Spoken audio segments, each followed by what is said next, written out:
David, what's up, brother? I'm so glad you're here. Thanks for joining us on the podcast today.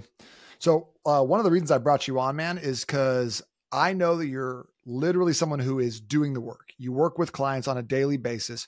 You see what works and what doesn't. And you have a thriving community of dads and, military veterans that you are serving at a really high level. But for anyone who's not familiar with you, could you just give us a little bit of background on who you are and how you got to be where you're at right now? Yeah, absolutely. So I guess it probably all started when I got out of the Navy back in 2013. Actually, I had a medical separation, and I was just struggling with what I was going to do with my life. And I knew I wanted to help and serve others. I immediately jumped into personal training after that. And it was really kind of just a side gig for me while I was going through college. I was going to do a couple other things, but I fell in love with the results that my clients were getting, the things that they were telling me, the changes that was happening in their lives. I decided to stick with that. And fast forward to where we are now, I run a group called Patriot Dads Fitness. And in that group, I'm really trying to serve military men, guys who are veterans, guys who are still serving, and guys that just at least support the military and have that same mindset too. But really, at the end of the day, the focus is simple. Help these guys achieve their goals and have sustainability without giving them all the flash. There's so much flash out there right now, and I just don't want to be that type of coach that just says, hey, do this and you're going to get all your dreams come true. That's not true. You and I both know that's not true. You got to put in some work, but it doesn't mean that it has to be inconvenient for yourself to actually get the results and progress you're looking for. 3 weeks to a 6-pack and a Magnum dong. Here we go. That's the name of this episode, actually. No, but you're right. There's so much out there where people are just trying to sell snake oil and be like, yeah, if you just hook yourself up to 4 different TRXs and you do push-ups, you can be done with your workout in 27 seconds with a herniated disc. And you're like, okay, come on, let's like make this a little more sustainable. So I love that philosophy. I love that you're serving dads in that way. So just tell me a little bit about like one thing I really like about not only your program that you use, but like who you are as a man is your commitment to your core values. The fact that you know your core values, I think is impressive. I think all men should have like a credo, but can you go into that, talk a little bit about what your core values are, how you discover those and how they impact your personal life and your coaching? Yeah, absolutely. I mean, my core values are honor, courage, and commitment. And I've had those core values instilled in me since my time in the Navy. Just a little background on my time in the Navy. I went to go the whole Navy SEALs thing. Those of you who know, I'm what's called a BUD/S stud, right? Ended up having a stroke when I was younger, going through BUD/S, and then I actually served in the medical support for the SEALs training after the fact. But then, of course, got out of the military with a medical separation. But the time in the military really served me to show me who I can be as a man and who I wanted to be as a man. And since then, I've held those same core values, honor, courage, and commitment. I don't only apply them to my business or to my clients either. I apply them to my family. Anything that I do, if there's no honor, courage, and commitment in it, I'm not touching it. I don't want to do it because there's no purpose behind it if you don't. I think that just having those as a frame of reference allows you to make those decisions and it allows you to be more in tune with your gut and, decide in an instant does this thing advance the cause or does it detract from it? So can you talk a little bit about how you came up with those, and kind of with from the lens of someone who maybe doesn't have core values or couldn't say them out loud? Like, how do we develop our own? How did you come up with yours and how do we develop our own? That's a really great question. Like I said, those were just the words, preached to me a bunch while I was in the Navy, but they're the ones that stuck. I knew I wanted to be a strong provider, protector, and leader to my family. And those are always the words that come back to my mind. Those are the words that make sense for me. So really, when you're navigating through your journey, you want to have these values. These values guide you. Right? Values can guide everything that you do, whether it's morality or immorality. There's values in different directions, right? You can have bad values, you can have good values. But if you have no values, you almost have no roadmap, no, pipeline, no source of making decisions for your future or for your family or for your business, whatever it is that you're trying to do. So to create your own core values, you really need to have that personal responsibility to have that dig deep inside yourself and see where you are now, right? That awareness, that self-awareness of what you're capable of, where you are as a man. Are you honest? Are you dishonest? Are you strong? Are you loyal? And when you sit back and think of those things and have that agreement with yourself that you're going to be, I don't want to use the word critical, right? Because it's kind of it sends a negative connotation, like you're being critical against yourself. But in a sense, you're holding yourself accountable. If you're not doing that now, who's going to see you as the man that you want to be? You need to first see yourself as the man you want to be before anybody else does. I don't remember who said it. I think it was a famous rapper or somebody. But they talked about, and you might even be able to tell me who it is too, once you hear this, but he said something very interesting to me. Go ahead. Go ahead. No, I want to hear it. I hope I can identify it. Oh, I thought you were telling me to pause for a second. Cross my fingers. Oh, cross your fingers. So what he said was, no, that'll be this big timeout. Awesome. So what he said is, like, when we're young, like, think about if you're a dad, you have kids or anybody else. I don't know. You have moms and dads listen to your podcast. Everybody listens to your podcast. So there's probably men and women in here. Yeah. If you got kids, what are you doing when they're taking their first steps? Right. You're cheering them on, right? You're encouraging them. You're like, oh, you can do it. They fall down. What do? You cheer them on. You encourage them. But as we grow, that stops. And the only cheerleader you have is yourself. And a lot of us don't cheer ourselves on anymore. And yet we expect everybody else to continue to cheer us on as we age. But if you're not cheering yourself on first, why would you expect anybody else to do the same for you?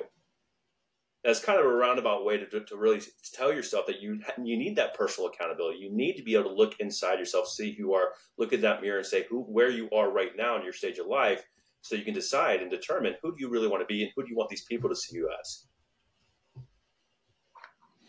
Yeah. And so once you understand who you are and how you want to be known, I think, then you can start extrapolating and being like, all right, what are the core values that I resonate with?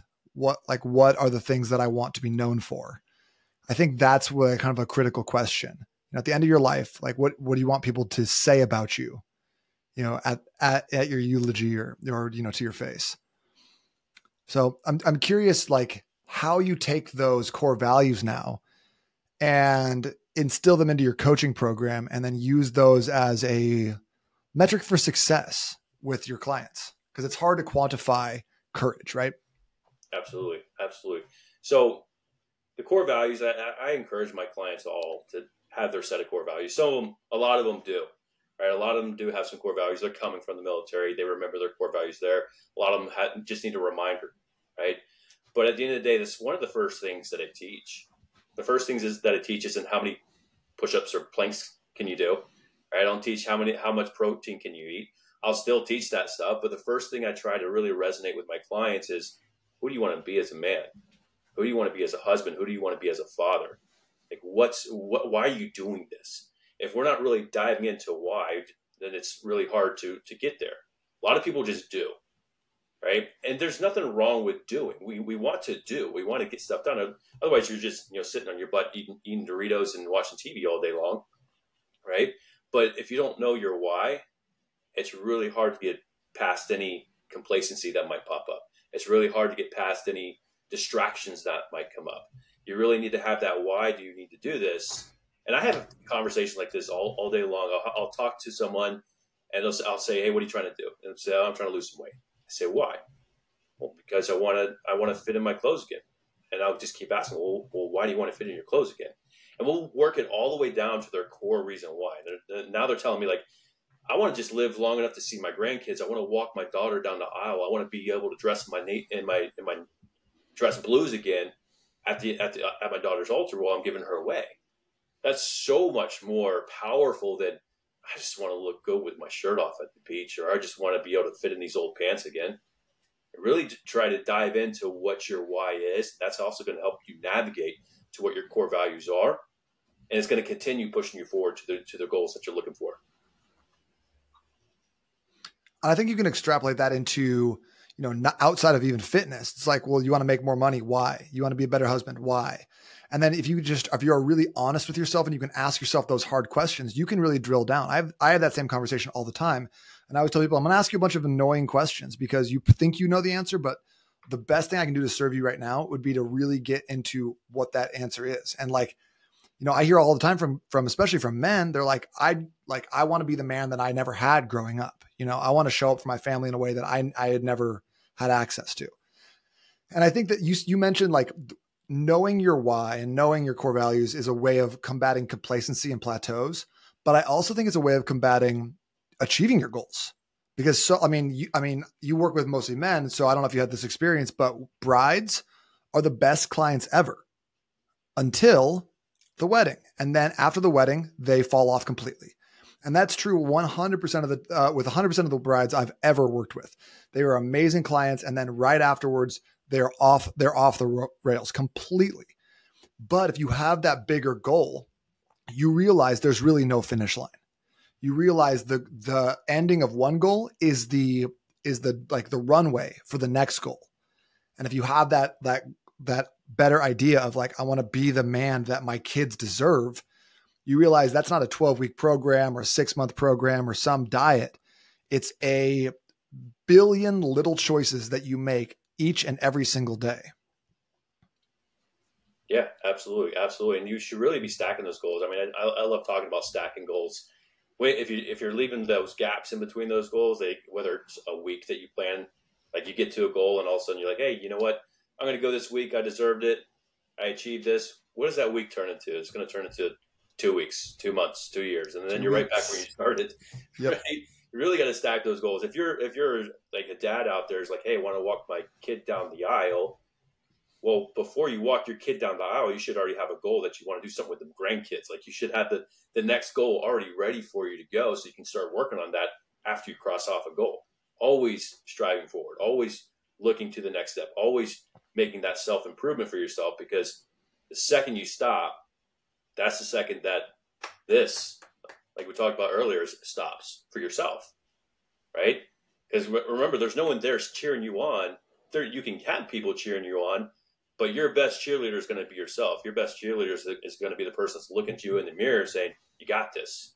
You can keep going, or you need to keep going because of X, Y, and Z, whatever your whys are. Yeah. And you can have coaches and mentors and people around you for accountability partners, but you can also lie to them, or you can let them think you're doing better than you actually are, but you can't lie to yourself. You always know. So like when it comes to, the idea that like the journey never ends, I feel like that could be intimidating to a lot of people because they're like, oh shit, well, like I just want to get to my goal weight. I want to get to my pre-baby weight. I want to get to my wedding weight, whatever. And then like, you're like, no, the journey never stops. And they're like, oh, I wish it would stop at some point. How do you reframe that for people to get them excited about the potential for unlimited improvement and the effects that it's going to have on their entire life and relationships? Absolutely. Celebrating every single win. It's really comes down to that. Just making sure you have that mindset that when you cross off a goal, you celebrate the win. You end up keep chasing for that same win, and you're going to keep getting them. That's the difference between like celebrating wins and like some sort of drug addiction, right?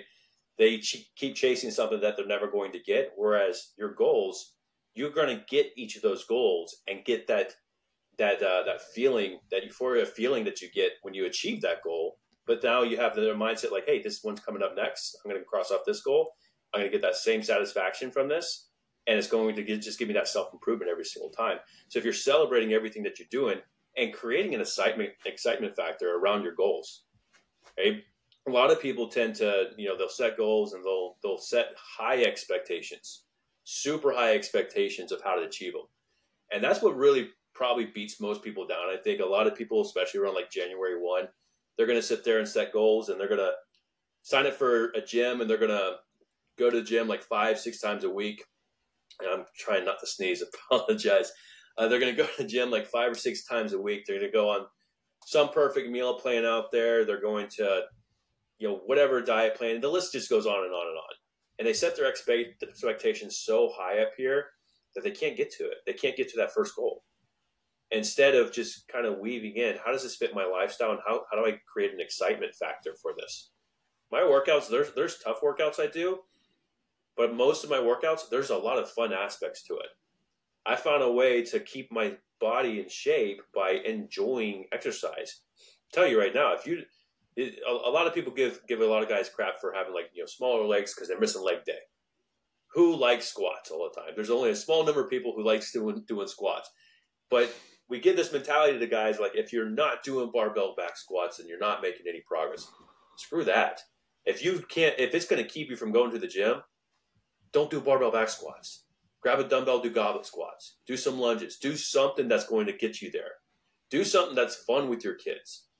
Right? My kids will jump on my back and I'll do squats with them. I haven't been underneath a barbell since the pandemic. Right? I got kettlebell stuff and I got kids, and guess what? I get to increase my weight every time they grow. Right? They're jumping on my back for push-ups. Progressive overload at its finest. Exactly. Find a way to make it exciting for you. If you're a dad out there and you don't have your kids hanging on your legs while you're walking down the hallway, what are you doing? Right? What are you actually doing? My daughter did that to me this morning, actually. Yeah, that's basically like a lot of leg day stuff for me. I do things that I know that I can commit to. And if it's going to cause a scenario where like I wake up like, oh, I don't want to do this workout today, eventually that's going to get me. Eventually that'll get everybody. And you can still push yourself to do those things for sure. But if you're every single day regretting your workout, every single day not wanting to do your workout because you think it's going to be too hard, you think it's going to break you. Yeah, one day it's going to break you. Just incorporate the excitement factor into your workouts. And, the whole workout doesn't have to be all flowers and butterflies or anything, but make it exciting. It's really as simple as that. If it's exciting, you're going to keep doing it. And then you can level up your game as you go. Maybe you start with some lunges and then you go on to doing some barbell back squats later on in life. Or you just never do them again if you're me. Exactly. I'm a big barbell Bulgarian split squat guy though. Dude, there's a lot of stuff you just laid out that I think there's a ton of wisdom in. Number one is like, there is no real finish line. You hit one goal. And like, so for me, I just experienced this recently. I did a jiu-jitsu competition and then I did a stand-up. I did stand-up like a week apart from each other. And both things were like pretty big goals that I had set for myself. And then I finished them. I felt proud of myself. But then you kind of you're back to real life and no one's clapping you on the back. No one's reaching out to me today and be like, dude, are you like, your stand-up was so good. No one's like saying that. It's already done. Right. So you have to be on to the next. So one of my core values are be inevitable, empty the tank and get 1% better. And I love the 1% better because I think that at the like underneath everything else, that has to be at least on your mind, because whether that's in your business, as a husband, in your fitness, in your nutrition, in your communication, relationships, whatever else, if you're not striving for improvement, even just the smallest thing, just to see a little bit of improvement, it can be very hard to not stagnate and allow yourself to drift backwards into old patterns and behaviors. But if you know, like, hey, I accomplished this, I was working out 3 days per week. Well, it's like, well, how can I get 1% better off of that? How can I use that as a stepping stone to the next piece of success? And I think that there's a level of obsession that has to be present, especially in today's society, when A, everyone is very comfort driven, and B, it is very difficult to find adversity because everything is designed for immediate gratification between our cell phones, porn, fast food, DoorDash, etc. Everything's designed to give you hits of dopamine right in the moment. So if you are not obsessed with improvement, you are going to find yourself making big strides, big efforts, and then falling off, making big strides, big efforts, and then falling off, because it has to be just a slow and steady grind for those things to be sustainable long-term. I firmly believe that you need to develop a level of obsession within improvement in some capacity. Furthermore, I like what you said about enjoying exercise, because like there's a lot of people out there who the gym is not their happy place. You and I, we like the gym. We like working out. We like how it makes us feel. And yeah, we have bad days. I don't want to do leg day. I got to work out today that I'm not looking forward to, but I don't have any reason not to do it. So I'm going to go punch the clock, get it done. And then I know that when I'm actually sick or taking time off, I have the opportunity to do so because I put in those reps ahead of time.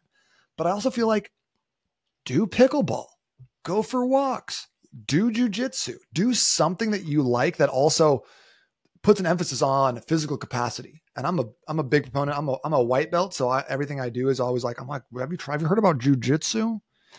Have you heard about our Lord and Savior jujitsu? As I talk about it all the time, but I just, am enjoying it so much personally, and it's given so much life to my workouts that I want other people to experience that same like rewarding feeling of doing something hard that you walk away from and be like, dang, that was awesome. And I'm proud of myself for getting it done. Absolutely. Absolutely. 100%. Like, if you're not finding that enjoyment factor in something, it's hard to be consistent. I mean, what's the definition, the cliff notes of sustainability? The ability to do something consistently and well. That's all sustainability is. If you want to sustain, you need to do it consistently and well. If you don't like it, you're probably not going to do it consistently. If you don't like it, you're probably not going to do it well. Right? You're going to half-ass something if you don't like it, right? More than likely. So find those things that you can do consistently and well, and you'll more likely stick to it really long term until you need to find something else or you get bored with it. That could happen, right? But find something else. Keep gradually adding those little goals in there instead of only focusing on that one big goal that you have that's so far away. If you got a goal that's like 3 or 5 years away, and you know that, you should be breaking that thing down. All right, cool. That's over there, but I'm not going to hit that goal for a while. What's something that I can celebrate right now? What's something that in the next couple of weeks I can accomplish and get there? That accomplishment is like once you start like realizing what that does to you, if you can start depriving yourself of dopamine from some of those quick hits, the fast food, the porn, those other things that are just easy things, and you're giving yourself a little bit more dopamine from challenging things, doing a workout when you didn't want to, getting like having a hard conversation with your partner that you honestly didn't want to have, but it's going to deepen your relationship. Then you start getting addicted to that feeling of accomplishment when you do that. So, and I'm not trying to excuse anyone and say, hey, if you don't like working out, you don't have to work out, because the better you get at something, the more skill you develop, the more you're going to enjoy it anyways. I'm never going to go out and enjoy playing baseball because I'm not good at baseball. But over the course of like the last 20 years or so, I've gotten pretty decent at exercise and training. So when I go, I have a lot of fluency in it and I enjoy the process. And kind of what I was getting to like a couple of questions ago was like, once you've reached those points, how do you continue to strive for more within those? As one of my favorite ways of doing it is bringing other people with you. When you reach a level of fluency in your running, when you reach a level of fluency in your training, kettlebells, jujitsu, whatever it is, bring other people along for the journey. And I think that's so important. And we don't see that as often as I'd like to with people who are, they're getting their fitness dialed in, but they're making themselves social pariahs because they're showing up at Thanksgiving dinner with a tilapia and broccoli in a Tupperware jar. It's like, no, you want people to look at you and being like, that's the pinnacle. That guy is doing the work. He's an example. He's motivation for me. And then you want to bring them along with you. Hey, it's Thanksgiving. I know we just did this. Let's get a workout in real quick before we eat, let's do this tomorrow morning and use those calories for something good, like bringing people along for the ride with you and being able to understand that you're motivating to someone else who's watching from the sidelines. That I think creates the next level of goal setting and honestly, personal accountability. Absolutely. And sometimes that's hard too. I've talked to a lot of guys who are worried about, I'm trying to get on this journey, trying to get off weight, trying to get healthy, trying to get strong. And they're worried, like, what about my family? What about cooking for myself versus cooking for them? What about, like you said, Thanksgiving and Christmas and stuff? What you pointed out is absolutely bring them along. And sometimes it's hard to do that, and sometimes it's hard for people to wrap their head around the idea, well, am I going to be a dick all the time? Am I bringing the kale tofu salad to Thanksgiving, or am I making people do stuff? We're not saying you have to tell your dad who's like maybe 100 pounds overweight at Thanksgiving dinner, hey, come out in the gym and let's go do barbell bench press. Again, if you're going to bring someone along with your journey, you might want to bring them along at the same pace you went. There was a time, at least I know for me, I don't know if you, Nate, that I didn't really like working out that much either, right? I didn't all of a sudden really enjoy, because I'm mostly kettlebells and bands is what this body's built with. There was a time where like that wasn't fun. Right? There was a time where I thought about it, it's like, oh man, that's gonna suck. Well, as I've gone along over the years of doing stuff, I'm always looking for the next move. I'm always looking for the next lift. I'm always looking for, okay, what's something else I can challenge myself with? So if you're hearing us, you're worried, like, I'm never gonna be like you guys. We were there too at one point, right? Sometimes it just starts with you just getting off the couch and going for a walk. If you can get off the couch, go for a walk, you do that 3-4 times a week. I guarantee you in like 2 weeks from now, if you're walking 3-4 times a week for the next 2 weeks, you're going to ask yourself, how do I make this a little bit more challenging? This is getting a little bit easy. It's getting a little bit easy to go for a walk 3-4 times a week. What else can I do? And that's how it just grows. It grows from going to a walk, and all of a sudden, like, you're setting PRs with deadlift and bench press, right? Few years down the road, but you're starting right here. How do I get from here to there? And the same thing needs to happen when you're encouraging friends and family to come along with you. Those are going to be the hardest ones to get to join with you, right? If you're looking to be that encouraging factor for them, again, take them on the same path you did. Try to remember your path too. That's a lot of things that I've talked to other coaches before, and it's hard for us, especially when we first get started, to like really gauge where a new client's at. I remember when I first started coaching, I'd get a client, I'd get them underneath dumbbells. I can't lift this much weight, or I can't do this much stuff. I didn't take that step back and realize, okay, you know what? I got to put myself in this person's shoes. They don't have the endurance and the strength that I have right now. So have that same kind of take with your friends and family. Give them that encouragement. Hey, before Thanksgiving dinner, before this birthday party, you guys want to go for a quick family walk? Get the dogs out. Let's all just go walk around. Take the kids to the park. Just be outdoors. Be outside. And just keep doing stuff like that. Keep layering stuff like that in. Your family, your friends, they're going to see, okay, I kind of like this. This is kind of fun.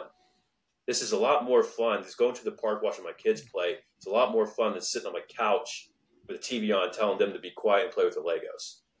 Right? It's going to be 10 times more fun than all that. But you just got to layer it up. And also you got to realize that people are going to say no to you at first. They're like, people don't like, I always think of it as like the 3-day, like day one evangelist. Someone like, this person who I'm talking about, who's like, bro, you got to try this new program. It's where you do a 60-second rep. You push it out for 60 seconds and then you lower it for 60 seconds. It's amazing. It 100% works. And you're like, cool. How long have you been doing it? He's like, 2 workouts. You're like, great. Well, hit me up in 3 months and let me know how it's been going. Yeah.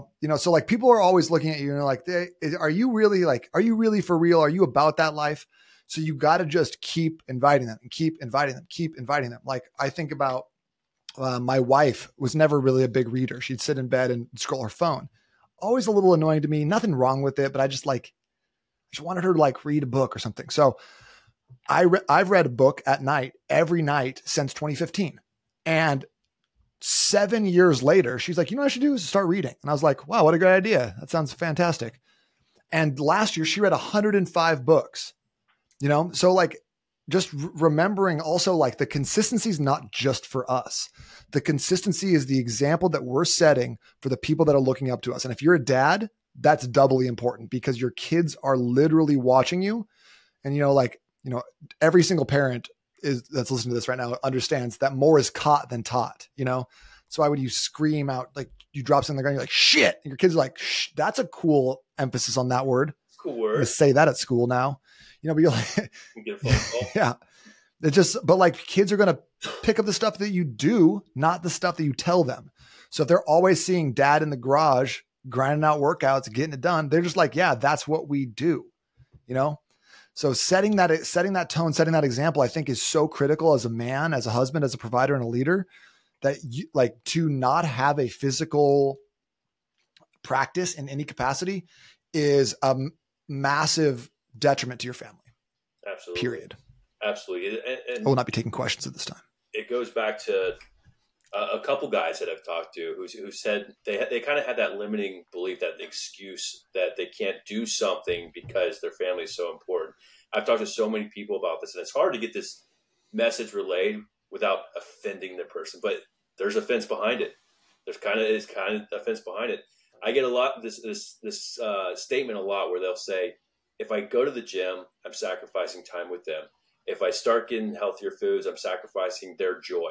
If I start, committing to investing in my own health, then I'm taking physical money from them. But what is a dad supposed to do? Provide, protect, and lead, right? If you're not doing those things for yourself, what are you teaching your kids? You're teaching them that when they grow up, they can let themselves go.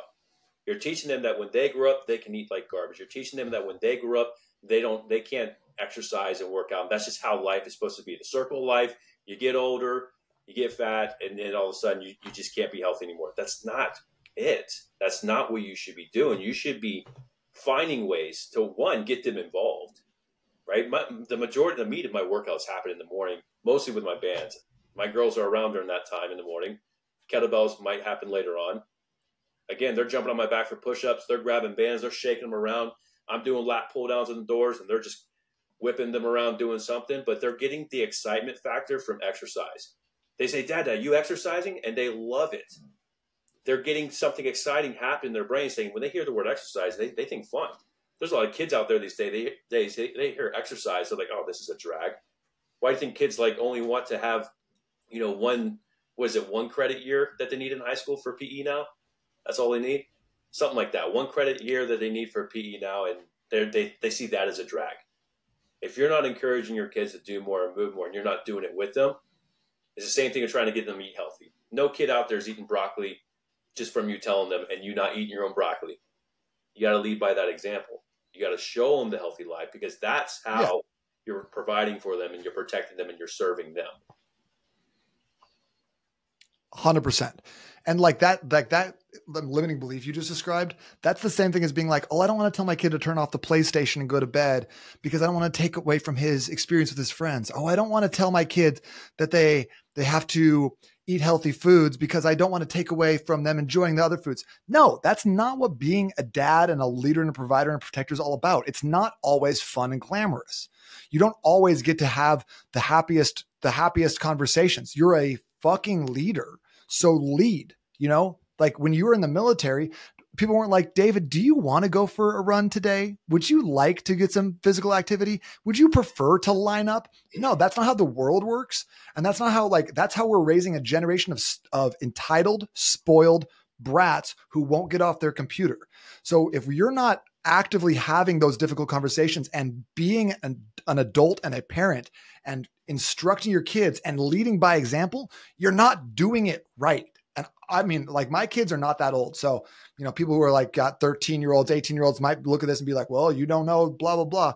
But we'll cross that bridge when we get to it. And all I know is that I've never done something with it joyfully that someone has told me to do while they sat back on their ass and watched. I think about one of my first jobs where I worked at a pool and patio store, and the manager would always be like, all right, go move this, do this thing. And he would sit in his front office on his phone and eat Twix. I remember it very clearly. Dan, he'd eat Twix in his office while we did all the work. And they hired a new manager. His name's Dave. And Dave came in and he pulled his shirt off and he's wearing his tank top and he's back in the back with us grinding, picking up boxes, moving, assembling furniture. And you know who I would listen to 100% of the time? Dave, because Dan sucked as a leader because he was he thought he could just point his finger and do it. And that's how a lot of parents think they can lead, but it can't be that. It has to be an example, and you have to have those boundaries. So if you're not holding boundaries for yourself, how can you possibly hold boundaries for anybody else? Exactly. And they're going to learn those same boundaries. They're going to start setting boundaries for themselves. They're going to start setting those core values for themselves, but they're only if they see you do it. Our children are influenced by everything we do, but they're also, remember, influenced by the outside world. And if you're afraid to get them off that PlayStation, off the headphones, they're getting influenced on these headphones all day long, right? Just keep that in mind. Like I let my kids watch TV probably once a week, and I've had people tell me, "Oh, that's mean. That's horrible." They only watch that once a week because I don't want the outside influencing things that they're going to be doing for the rest of their lives. I want to make sure that they're going to be strong. Right? I have 2 girls. I don't have any boys. I have 2 girls, but I want them to be strong. I want them to be brave. I want them to make decisions for themselves. I want them to be, young, respectful women. Right? When they grow up, I want them to make their own choices. I want them to be healthy. I don't want them to be in this epidemic of everybody else getting obese and they think that that's okay. It's not. It's not okay. And the lessons that I'm giving them now, the guidance that I'm giving them now, but also the involvement I'm bringing myself to them is what's going to help set that up, because I want to be that influence, right? I want to be that influence. That's why they're getting influenced no matter what. Yeah, they're getting influenced by their friends. They're getting influenced. If they're on the internet, oh man, if you got your kids on the internet right now, I'm not going to tell everybody how to parent, but if your kids are on the internet and have a cell phone at 7 years old, and they can just scroll around, do whatever they want, you better believe they're being influenced by a lot of stuff. And I know parents out there, and that's why it specifically chose that age. I know parents out there whose kids are 7 years old and they're able to scroll the internet and look at whatever they want to look at. You better believe they're influenced by someone else is raising them, not you.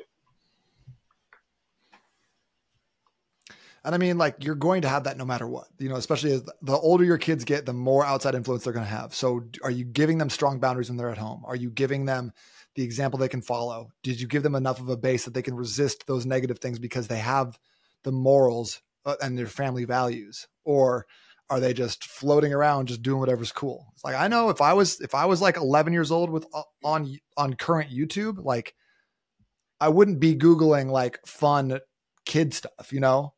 I was like 12 years old, sneaking into the library computers, looking at rotten.com, just the worst stuff on the internet at that time when it was a lawless place. And now, I mean, like, there's just so much out there. You can't possibly keep track of it. So the only thing you can do as parents is lead.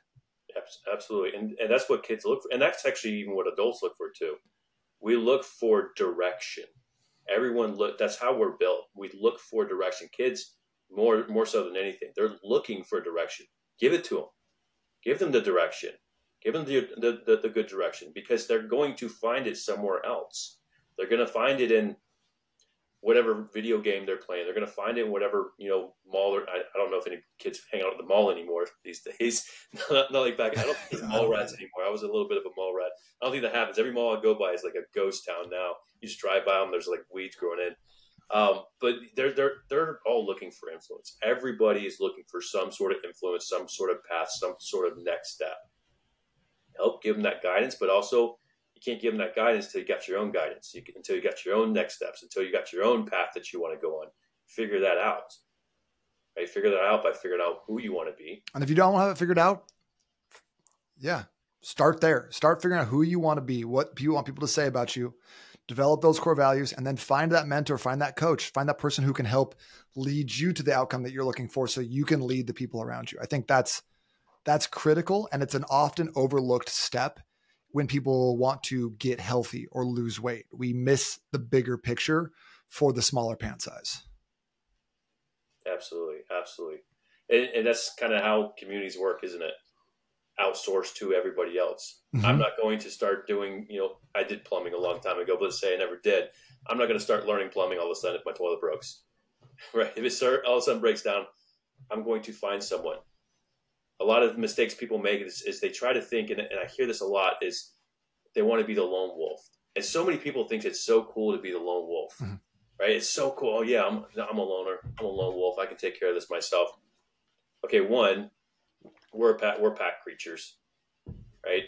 Especially guys like me and guys like me that I talk to, in the military, where it's honed in on us to be a pack, to be a unit, to be a team, all the way down to boot camp. But as a human species, we do so much better in groups. We have experiments up the yin of this. You can Google any experiment or look on YouTube any experiment, social experiment for groups. You've probably seen those ones, Nate, right? Where they have everybody sit down and a bell chimes and everybody stands up at the same time, and they remove all the actors, and all of a sudden everyone's still doing the same thing, sitting down, stand up with the bell chimes.